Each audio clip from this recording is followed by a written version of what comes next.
Hello mga kabrad, maglugi tag lubi. Itang gamot sa iyong kabrad o, nagmula.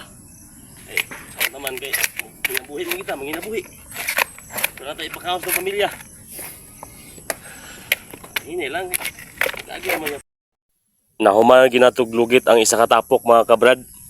So ato aning isulod sako. Ba? Bali, signahin mangutana og pipila ang sako, sa sinta ang sako, lugit lang. Lahi mo ng gabugha, ang gabuga is inadlaw na siya. Kaning maglugit, lahi ni siya per sako. Sa sinta ang sako. Kapag kinunta mo, sakatos na kay mahal kayong palitonon, bro. Sige lang. Saan ka man kay mama, gini ang minimum. Yan naman kita kutob sa minimum, di ba mga kabrad? Anak man na, padatag mga asin, mga bitsin, mga lamas ba, para labot tayo lutuon. Naka-isa kasako kita mga kabrad. So, nanantay sa isinta. Isa katapok, isa kasako. Mabalhin na po tayo sa pikas. So, ubos o, dura. Muli sa ta kay mamahaw ta, mga kabrad. Mahaw ta mga kabrad. Hindi mahaw sa bukid kay naglugit miglubi ba. So, ampos ata.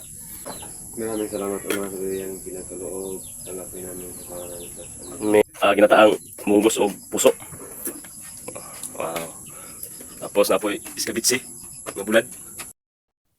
Thank you for watching mga kabrad.